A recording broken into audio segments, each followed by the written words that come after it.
मैं अभी बुलाता हूँ मेरे मित्र पंकज भाई पटेल को, वो आए और आपसे कुछ 2 मिनट में उनसे आपके सामने चर्चा करें। वेलकम, आइए पंकज भाई। तो पंकज भाई स्वागत है आपका आज डॉक्टर सुभाष चंद्रा शो में। Thank you. और हमारे जो व्यूअर सामने हैं आज बैठे हुए, वो भी आपकी कुछ बातचीत करके आपकी बात को सुन के ज़रूर लाभान्वित होंगे। मैं ये पूछना चाहता हूँ पंकज भाई कि आपने जब शुरू किया 1995 में, परिवार आपका एक सम्मिलित परिवार था, उससे आप अलग हुए, लगभग आप ज़ीरो के स्थिति से आपने शुरू किया। तो ऐसा क्या चीज़ आपने किया जिससे कि आपको ना कि कामयाबी मिली और अभी भी आप उस कामयाबी पर बढ़ते चले जा रहे हैं और भगवान करे और भी आप आगे बढ़ें? क्या आप कहना चाहेंगे हमारे यूथ को और एंटरप्रेन्योर्स को? आई थिंक उसमें मैंने 3 चीज़ किया। पहला तो मैंने देखा कि जो मेरे पास मेरे साथ में जो मेरे साथी हैं उनको कैसे एम्पावर किया जाए कि जिससे वो ज़्यादा काम कर सके। मैं अकेला था, मुझे बहुत कुछ करने का उम्मीद था, लेकिन अकेला सब नहीं कर सकता हूँ, इसलिए मुझे टीम चाहिए। बट इम्पोर्टेंट था कि टीम को मैं कैसे एम्पावर करूँ। तो मैंने अपने बिजनेस को डिफरेंट बिजनेस यूनिट में डिवाइड कर दिया, स्ट्रेटेजिक बिजनेस यूनिट में डिवाइड कर दिया। और हर एक जो पर्सन मेरे पास था, जिसकी कैपेबिलिटी थी, जिसको मैंने देखा था कि उसकी कैपेबिलिटी है, उनको आइडेंटिफाई करके उस बिजनेस का हेड बना दिया। यानी कि एक पंकज पटेल का मैंने, तो आपने ये कह सकते हैं कि आपने एक पंकज पटेल के 10 बनाए और आपने उन टैलेंट को पहचाना कि किस में क्या टैलेंट है और उस आदमी को उस बिजनेस का जवाबदारी सौंपा जिससे कि वो आगे बढ़ा सके, एक की जगह 10 पंकज पटेल बन के। करेक्ट। उसके बाद में मैंने सोचा कि ये तो ठीक है, मैंने आइडेंटिफाई किया कि इनकी इनहेरेंट टैलेंट है, लेकिन अगर उनके पास कोई ध्येय नहीं है, गोल नहीं है, विजन नहीं है, तो कैसे कर पाएंगे। So I encourage everybody to start thinking long term and create vision for them कि ये 100 पे है, 500 पे जाएंगे, ये 100 वाला 1000 पे जाएगा वगैरह। वो जब सब किया तो उससे सबका पूरा एक मोटिवेशन हो गया कि जिससे they have an opportunity to really aim for something tangible in front of them. I insisted कि everybody should take a tangible number, not just say मैं सबसे बड़ा बनना चाहता हूँ, बट मैं 100 से 1000 होना चाहता हूँ, ऐसी बात करें। तो एक आइडेंटिफाइबल गोल करने के लिए इनको मोटिवेट किया और उन्होंने सबने अपना गोल बनाया। तीसरा चीज़ मैंने किया कि ये लोग तो सब कैपेबल है, टैलेंटेड है, लेकिन उनके पास मॉडर्न मैनेजमेंट टेक्निक्स नहीं है। इतना कुछ पढ़ाई भी नहीं हुई है कि जो कि IIM अहमदाबाद जैसी स्कूल में चले गए और अच्छी सी पढ़ाई हो गई, अच्छा सा टेक्नोलॉजी मिल गया मैनेजमेंट के कि जिससे कि वो प्लान बना के कर सके। तो इसलिए मैंने सोचा कुछ क्यों नहीं, IIM अहमदाबाद में है, हाँ, उसी में चले जाते हैं जी, उनसे ही सीख लेते हैं। हाँ, बहुत अच्छा, वेरी गुड। और सबको तकरीबन 1 महीना तक ट्रेन किया यहाँ पे with all the talented faculty here to really understand the business and also working on a strategy and implementation plan. But what was the most important part is that because मैंने अपने साथ करने वाले को opportunity दिया, तो उनका commitment was very high.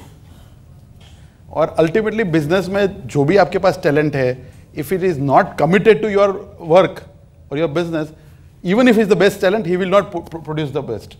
जी, वो 2-way street है, it cannot be done one way, it has to be, and that is what we did, and I think that's where we are now today. That's wonderful.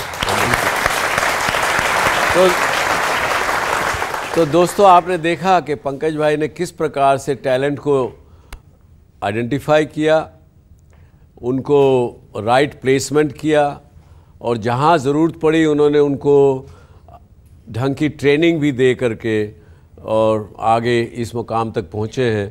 आगे और भी आगे बढ़ेंगे। इससे पहले कि आगे हम इस शो को बढ़ाएं, मैं चाहूँगा कि आप में से कोई प्रश्न पूछना हो पंकज भाई से तो ज़रूर प्लीज़ पूछिए। हाँ, yes please. Sir, talent management से ज़रा सा हट के क्वेश्चन है, आप दोनों के लिए पर्सनल क्वेश्चन है। यूजुअली बिजनेसमैन या बिजनेस टाइकून या पर्सनालिटी की लाइफ में दो टर्निंग पॉइंट्स आते हैं, एक मैन मेड जो अपनी गट्स फीलिंग से वो लाता है, और दूसरा God made divine spiritual signal आपको मिलती है। आप दोनों की लाइफ के ऐसे कोई दो टर्निंग पॉइंट आप डिस्क्राइब कर सकते हैं? I think ultimately it is all hard work. So you have to understand that without hard work nothing is going to happen. So there is no magic key which will open the door for success. Ultimately it is your hard work which is going to be the most important. But only hard work is not enough. So you need to really think, create strategy, create implementation to make whatever your dream comes to. But most important part is people want to do something which other person is doing, but doesn't want to do what his inners tell you that I want to do this. You might be a medical doctor, but you want to start a restaurant. There is nothing wrong in it. But the point is that I am a doctor, I have to do only medical practice. That is the kind of thing which we have in mind. See, education is there and it's very important, but that is basically developing yourself. It does not mean that you have to only practice that. You might be a commerce graduate, does not mean you cannot become an engineer. And you can be an engineer, you can become a banker. Both are possible. The question is, what you really like is what you should do. Most of the people look around and think about others, what they've done, and I want to do the same thing, rather than doesn't think that I like this and that's what I should do it. So I think that is one thing which is I personally believe, and then along with the hard work happen. I do not believe that something divine happens and that's why I'm absolutely right. मैं आपको एक, क्योंकि आपने प्रश्न दोनों से पूछा, तो मैं आपको एक बताना चाहूँगा गट फील के विषय में। मेरा ये मानना है कि सक्सेस जो है गट फील से ज़्यादा आप किस सिचुएशन में हैं, किस हालात में हैं, उस समय की नाजुकता क्या है, आपको क्या चाहिए, और वो अगर कठिन समय, कठिन जगह, कठिन बात है, उसको, उस कठिनाई को पार करना, किस तरह से पार करना, ये एक बड़ा अहम विषय है। मैं ये बताऊंगा कि मुझे जब मैंने 1969 में 69 में जब अपना परिवार का बिज़नेस टेक ओवर करके शुरू किया, जो कि फूड ग्रेन प्रोसेसिंग का था, वर्किंग कैपिटल नहीं थी परिवार के पास, मेरे पास, तो एक ज़रूरत थी इस प्रकार की कि वर्किंग कैपिटल नहीं है तो दाल मिल कारखाना कैसे चलेगा। तो ऐसे विचार में आया कि फूड कॉरपोरेशन के पास रॉ मटेरियल है जो कि वो ख़रीदते हैं, मिनिमम सपोर्ट प्राइस के ज़रिए ख़रीदते हैं, फिर ट्रेड में बेचते हैं, क्यों ना मैं उनसे कहूं कि वो मुझे दे दे, मैं उसको अपग्रेड करके मिलिट्री के लायक बना के आपको वापस दे दूंगा, अपना लेबर चार्ज ही ले लूँगा। तो वो इनोवेशन, चाहे इसको गट कहें, चाहे necessity is mother of invention कहें, वो हुआ, उससे हम आगे बढ़ते चले गए। और दूसरा जो आपने कहा कि कहीं पे कोई कॉस्मिक इंटरवेंशन क्या कुछ होता है क्या कामयाबी में, शायद होता होगा ज़रूर, क्योंकि मैं ये मानता हूँ कि यदि अगर आप अपना क्लीन विचार हैं, क्लीन थॉट प्रोसेस है, अगर आप मतलब जैसे कहते हैं ना कि healthy body has got healthy mind, उसी तरीके से अगर आपका माइंड थोड़ा अध्यात्म की तरफ भी लगा हुआ है तो आपको ठीक विचार आएंगे, ठीक दिशा मिलेगी, तो उस हिसाब तक वो रोल प्ले करता है। I hope that answers both of your question.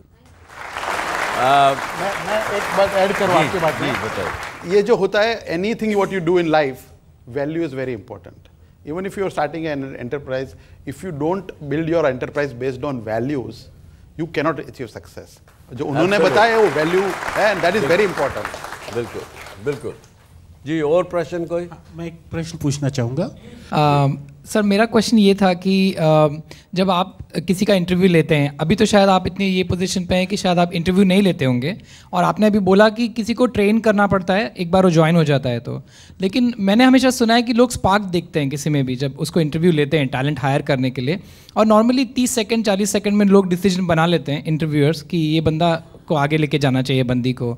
तो आपको ऐसा लगता है कि वो स्पार्क रियली होता है और वो आइडेंटिफाई किया जा सकता है ईजिली? टैलेंट को आइडेंटिफाई करने के लिए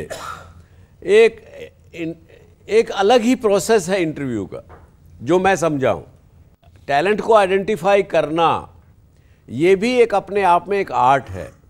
अभी हम लोगों ने, खासकर इंडियन बिजनेस कॉरपोरेट वर्ल्ड ने, टैलेंट को उस ठीक रूप से आइडेंटिफाई इंटरव्यू के समय में नहीं कर पाए। जब आदमी काम करने लगता है साथ में, तो धीरे धीरे उनके टैलेंट समझ में आने लगते हैं और उसको उसके मुताबिक प्रमोशन, डेविएशन, राइट फिटमेंट, ये सब होता है। लेकिन इनिशियली आइडेंटिफाई करना अभी भी एक it's in a very initial phases of the cycle in this our country. जी, और प्रश्न? Yeah, the most important thing for any kind of talent management is also for startups, and particularly when you are a startups and you don't have enough funds, how exactly we can retain those talents? That is the most difficult part for any startups. I think that's the myth. People want to go and build a career anywhere they go. However, the career has to not only offer compensation but also job satisfaction, a pleasure of working. So how do you create an atmosphere at workplace which is a pleasure of going to workplace and work? I always tell my people that our workplace should be such that when you come in the morning, you feel, oh, I'm going to office, very good, I'm happy. And I don't want to go home early. It should be an experience better than home at office. It's easy to say, difficult to achieve. But unless you create that kind of, then you won't have a retention problem. People leave only people. People don't leave for anything else. Yes. So if you're not a good leader, people are going to leave. Yes. Otherwise they are not going to leave. देखिए, जैसा पंकज भाई ने कहा, लोग join करते हैं companies को, लेकिन जब वो छोड़ते हैं तो वो अपने मैनेजर को छोड़ते हैं। टैलेंट केवल पैसे से ही नहीं रिटेन किया जा सकता, ये आप कभी मत भूलिए।